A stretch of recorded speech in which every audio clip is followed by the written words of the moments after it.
Hello guys, and welcome to another episode of Is It Worth It, the series where I share my review and my opinion on different video games I've experienced. Today's video is about 2021's Indie Game of the Year, and this is Kena Bridge of Spirits. Kena Bridge of Spirits is an action indie game developed by Ember Lab and was their first attempt into their video game industry, which needless to say, they came in with a hit as Kena met with a lot of success. Since its announcement trailer back in June 2020, Kena became one of those titles that people kept mentioning and demanding more and more about. The trailers showcased amazing graphics that reminded Pixar movies, the gameplay it showed promise, and overall it looked like a pleasant package. Kena's success was shown in the Game Awards as Kena won Game of the Year for Indies and Best Debut Indie Title. The story of Kena Bridge of Spirits is really simple and it's easy to follow. The players are given control of Kena, a spirit guide. Spirit guides are special individuals who possess magical powers, and they are tasked to help spirits that are trapped in the living world and escort them to the journey to the afterlife. In the world of Kena, there are unique wooden masks that are carved to honor the dead. These marks are then placed in the shrines to honor the dead. Once a mask turns into ashes, it resembles the idea that the spirits successfully make it to the other side. However, there are masks whose spirits fail to pass, and that's when the guides come to play. By equipping the mask, they try to find the troubled spirit, understand their burden, and help their pain ease in order to pass peacefully. Kena is a young spirit guide whose goal is to reach the sacred mountain shrine for her own personal reasons. On her way to the shrine, she comes across an abandoned village where she further discovers a powerful masked spirit who claims he himself is the cause of the corruption that is currently destroying the land and also unleashes deadly creatures. The spirit then leaves and Kena reaches the core of the village where she meets the former elder who asks her to free the spirits of the village that are trapped if she wishes to access the shrine. The elder proceeds to give her a mask which will allow her to track the spirits on whom it belonged to. And so, in order for Kena to reach the sacred mountain shrine, she'll have to free the trapped spirits found within the village. On this adventure, Kena is not alone, as along the way she meets rods, which are small black spirits, who keep her company and help her along the way. Each time Kena is on her way to help a spirit, she is joined by spirits whose presence is there to help their troubled friend. At the same time, some guardians, protectors of the land, are still alive and they're fighting the corruption on their own. When interacting with Kena, they'll teach her some new stuff and their wisdom, which will help her skills and improvements. Kena is an open-world action-adventure game that shares a few elements with the famous Legend of Zelda series such as puzzle solving, platforming, and dungeon exploration.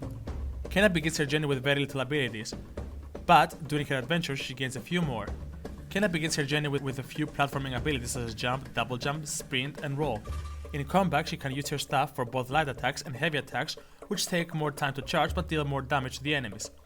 For defense, the prince can rely on Kena's dodge to roll away from any upcoming damage, but she can also use her magical shield, which comes with its own stamina. Given certain power-ups, the shield power-up can sustain more blows before recharging, and more importantly, it can help Kena parry any enemy if the player perfect times the hit and the shield. Moreover, each time the shield is used, the aura used to create the shield spreads around and interacts with the environment, which will cause items to react back. For example, certain flowers and seeds all interact when the shield interacts with them first. As mentioned earlier, during her adventures, she gained new allies that she can escort on the journey. The rods that Kena collects are always there to help Kena in both the combat of the game and for various puzzles. To start things first, collecting rods is important as they power up Kena herself. They are separated at certain points and allow the player to gain more power. During combat, on the bottom right above Kena's health bar, there is a yellow circles. These yellow circles represents the courage system, which itself stands for the courage and confidence of the rods who go to hide upon a glimpse of enemies.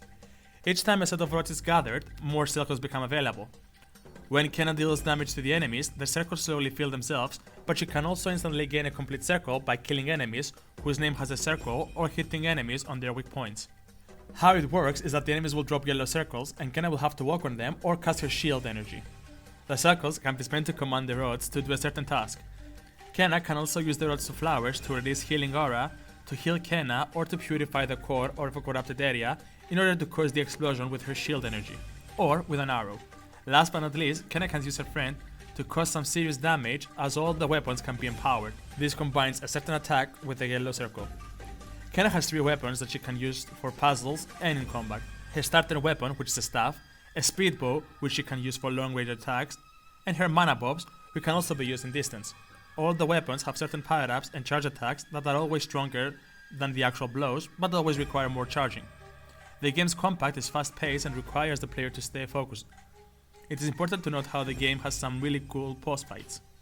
The game has only a few collectibles. First thing first, the rods and the hats are considered 2 different collectibles.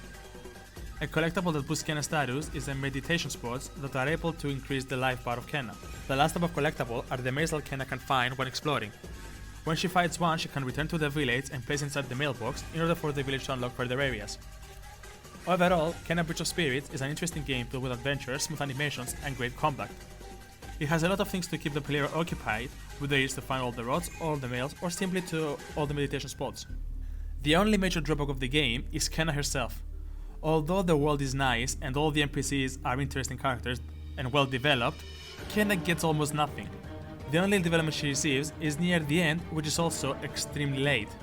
She is so interesting from her design to her status as a spirit guide, but her personality wise, she might as well be none. Another minor criticism I have for the game is the character upgrades. The skills the player can equip are not helpful and feel very generic.